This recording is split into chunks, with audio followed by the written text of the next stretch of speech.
guys, welcome back to another video. So today I wanted to share some of my favorite fall inspired recipes. As we are getting into the cooler months, I tend to shift some of my staple meals into just more warm comfort foods, and so that is what I'm going to be sharing with you guys today. Since being on my health journey, I do get a lot of questions about meals that I'm eating and what my favorite kind of go-to foods are. So that's why I wanted to make this video. I'm going to share a couple breakfasts, lunches, dinners, as well as my favorite desserts right now. So to help us today, I have a few different appliances I will be using to create some of these recipes. I also want to thank Best Buy for sponsoring today's video. Each of these appliances are ones I have purchased from Best Buy and I have loved them. Some I'm even using multiple times a day. So I was excited to share these with you. All of these appliances will be linked below and also linked in my LTK, which just makes shopping or saving them for later that much easier. I love a warm sandwich this time of year, so I had to include a few of my favorite sandwich recipes using the panini press. You can use this press on really any of your favorite sandwiches and it completely transforms it in my opinion. So I'm going to start with a turkey club sandwich. So we have 4 ounces of turkey, provolone cheese, bread, avocado, and for the bacon I am using turkey bacon, which has a lot less fat, and instead of using regular tomatoes I am using sun-dried tomatoes, which just gives it such a yummy flavor. So stack this together however you want. And I wanted to quickly mention, if you are on a health journey or you're trying to watch your calories, you can do that while not cutting out your favorite foods. Turkey sandwiches and BLTs are some of my favorite go-tos, and you can save hundreds of calories by just swapping out your bread with lower calorie bread, or swapping out bacon with turkey bacon, or opting for a less fat cheese. There are so many ways to do this. All you'll do is spray your grill and press it down a bit, and you can keep checking on it until it looks done for you.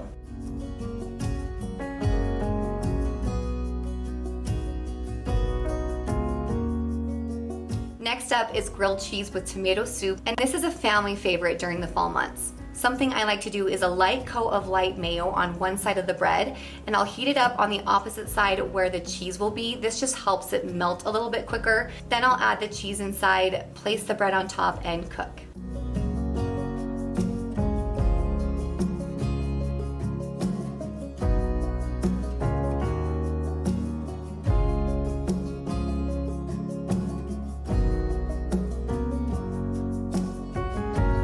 Slow cookers are a must this time of year. I love starting a meal around lunchtime and letting it just work its magic all day long until dinner time. But let's get going on our first recipe, and that is the chicken tortilla soup. The ingredients I'm using are 3 chicken breasts, a can of drained and rinsed black beans, drained corn, diced tomatoes, mild green chilies, taco seasoning, and chicken broth. Place your chicken in the crock pot and dump the pack of taco seasoning on top. Then add all of the other ingredients. Top it off with chicken broth and set it to high for 4 hours. When there's about 30 minutes left, remove the chicken and shred it with a fork. Place it back into the crock pot and add 1 cup of cream and 1 cup of cheddar cheese. Cook it for an additional 30 minutes or so, or until the cheese is fully melted and combined and the soup is thickened. We love to serve this with tortilla chips, and it's one of my favorite recipes to make this time of year. The next one is my crock pot chicken pot pie, and this is another favorite of the whole families. For this recipe, you'll need chicken breast, frozen mixed veggies, 1 or 2 diced potatoes, a chopped onion, cream of chicken, and chicken broth. To start, mix 1 cup of chicken broth in a bowl with your cream of chicken. You can also use 1 can cream of chicken with 1 cream of mushroom, but I prefer to use 2 cans of the chicken. Spray your crock pot and then place the chicken inside. Add the potatoes, onions, and then the mixture on top. You'll want to set the veggies aside for later.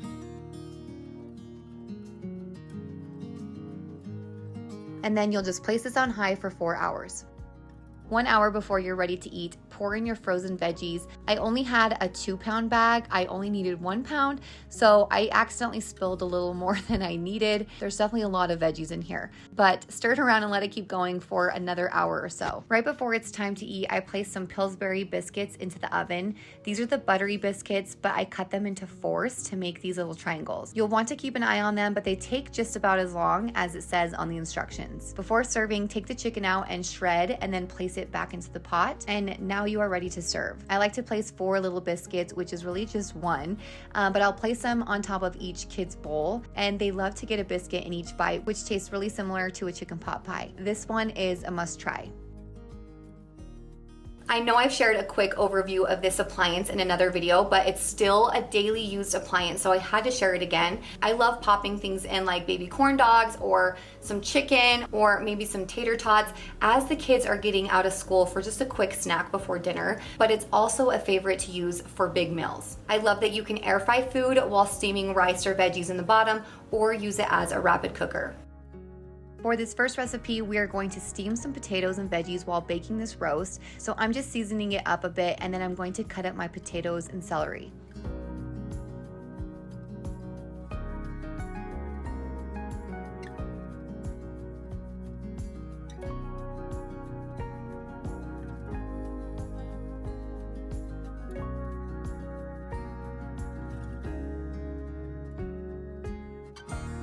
Now it's time to place your roast in the bottom of the speedy, and I'm going to dump some beef broth and then dump in all the veggies.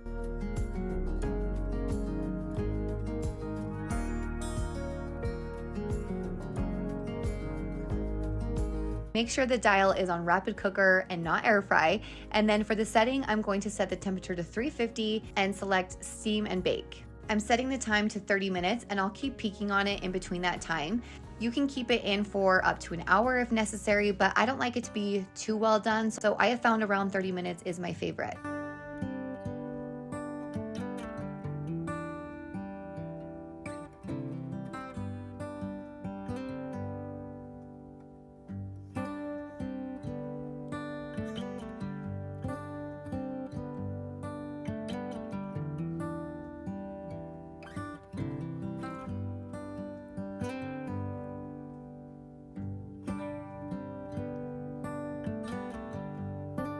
For this next recipe, I'm air frying some chicken and veggies. So I have a few chicken breasts chopped up here, a zucchini, red and green peppers, broccoli, onion, and 2 tablespoons of olive oil. I'm going to mix up everything in a large bowl before and add the olive oil along with any other seasoning to get a really good layer on everything.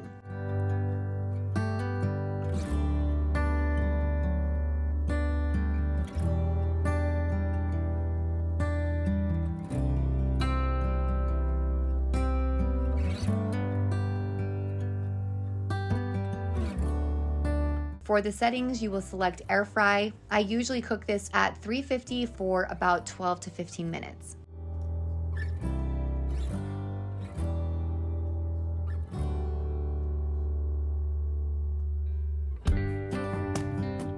The last appliance I wanted to share was the Ninja Creamy, and this has been a game changer for me. There are multiple versions of this, but they all pretty much do the same thing. But this is something I wish I had at the beginning of my health journey because I can't stress enough how easy it is to stick to your routine if you're eating things you actually love. Ice cream has always been one of my biggest weaknesses, and this will make the most delicious ice cream using protein shakes or whatever else you want to use as a base. The first recipe I'm going to show you is this brownie batter protein ice cream.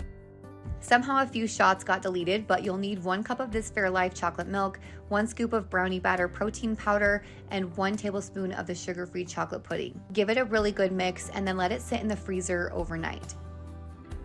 Here it is the next morning, and I'm going to take the lid off and place it into the processor bowl, place the lid on, and then twist it until it locks into place on the machine.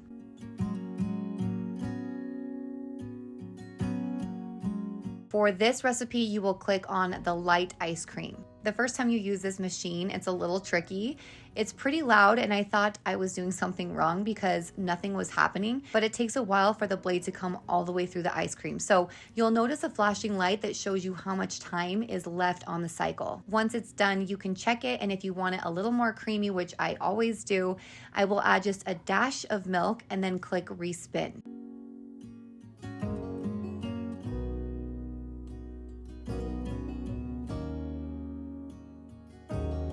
For this recipe, I'm going to break up just half of a small brownie. These are those tiny ones that you can buy in the bakery section at the store.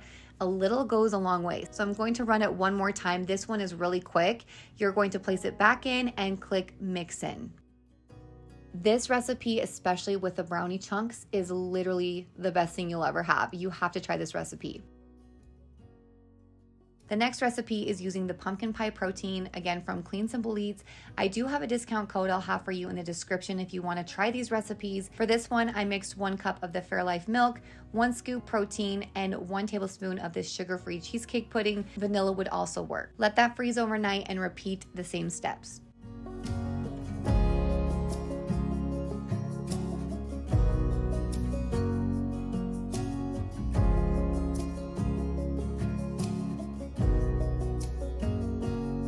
I added 1 square of graham cracker as my mix-in, and I would have to say this one is also one of my favorite ice cream recipes of all time. Definitely one I will be making over and over again through the fall months.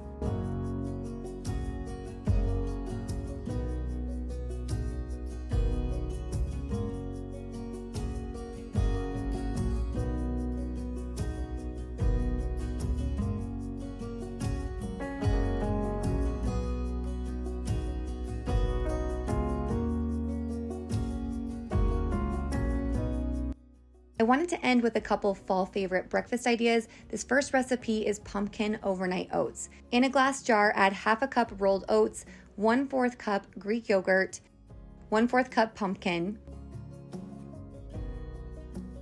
half a scoop of vanilla protein powder, 1 tablespoon of chia seeds, half a teaspoon of pumpkin pie spice, half a teaspoon of vanilla extract, and a tablespoon of maple syrup or honey to sweeten. Mix it up all together and let it sit in the fridge overnight.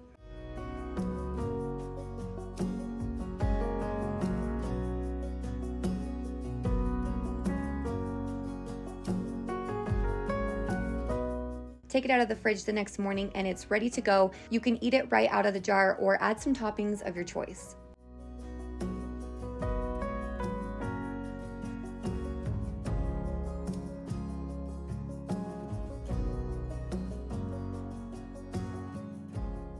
The last recipe is a new favorite of mine, and it's chocolate chip protein pumpkin pancakes. That's kind of a mouthful to say. To begin, add half a cup of pumpkin to a bowl with 1/4 cup egg whites, half a teaspoon of pumpkin spice, and 1 scoop of vanilla protein powder. Mix it up until smooth, and then add 2 tablespoons of unsweetened almond milk.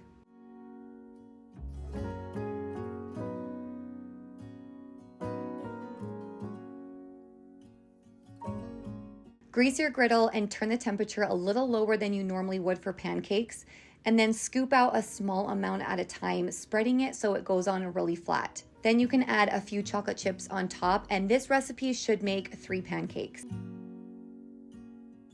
Let it sit for 3 to 5 minutes or until you can easily scoot the pancake around before you flip it.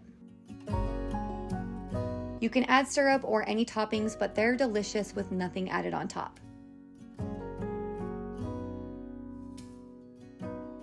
All right, well, that's everything for today's video. Thank you guys so much for watching. If you try out any of these recipes, I would love to hear in the comments how you liked them. If you swapped anything out for something different, I'd like to hear that as well. I also want to thank Best Buy again for sponsoring today's video. Be sure to check all the links in my description box. I have them listed in my LTK shop, as well as just direct links, and again, with all the recipes. If you have not yet hit that red subscribe button, I would love for you to do that, and I will see you guys in the next video.